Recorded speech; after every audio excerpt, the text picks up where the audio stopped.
Please. Sorry.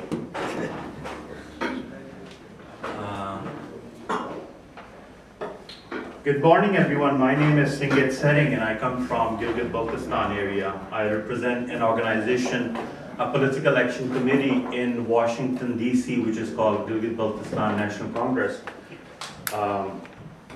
We strive for the rights for the people of Gilgit-Baltistan, the natives of Gilgit-Baltistan, and we network with different think tanks and rights organizations to raise awareness about political, economic, cultural, and social rights of that region. Today I've been given this honor to be the moderator of this session, an event organized by one of the leading political parties in Gilgit-Baltistan, which is the region of the former princely state of Jammu and Kashmir under Pakistani occupation. The name of the conference we have today is Gilgit-Baltistan's Environmental Destruction and Vanishing Indigenous People, and it's been organized by, as I said, Baltistan National Front. We are very lucky to have Chairman Abdul Hamid Khan with us. We have a great panel today, a mixed panel of researchers and political activists and organizational representatives here. Sitting to my right is Andy Swan, who is the project manager for Underrepresented Nations and Peoples Organizations, which is an organization that represents different minority organizations and organizations of the occupied nations all over the world. And Gilgit-Baltistan Democratic Alliance, which is an alliance of 8 political parties in Gilgit-Baltistan, and Hamid Khan's Baltistan National Front is part of that. They are members of UNPO. Thank you so much, Andrew, for being here.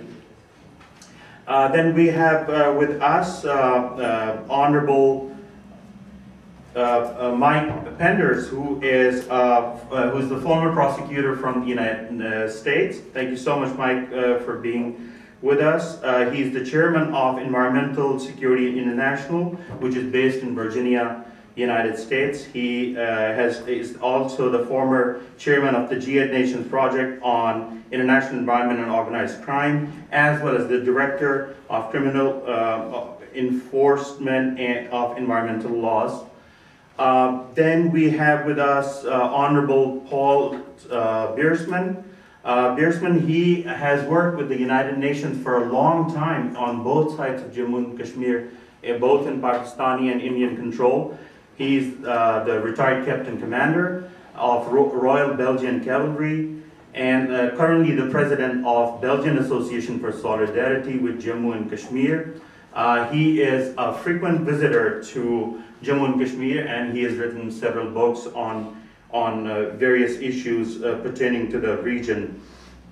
We have Honorable Professor Laku Lohana with us, who is representing World Sindhi Congress. He's the Secretary General of World Sindhi Congress.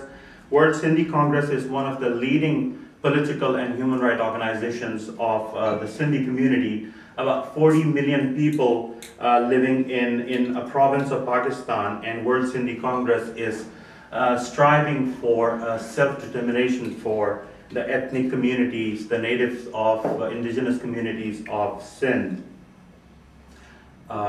We have Honorable Mumtaz Khan, who is the Executive Director of International Center for Peace and Democracy based in Toronto, Canada. And he has been a human rights defender from Pakistan-occupied Kashmir for a long time, almost 20 years. He has been a student leader in his life, and now he runs a think tank. And previously he was the vice chairman of one of the leading political alliances in Kashmir called International Kashmir Alliance. I don't know if Afzal Tahir Saab is here with us. Yeah. Afzal Tahir Saab, Honorable Afzal Tahir Saab, he is an ideologue. He is a very famous writer from Pakistan-occupied Kashmir, from the Rawalakot district, and he has been very active in raising awareness about the region and the political rights of the region. First, I would like Andrew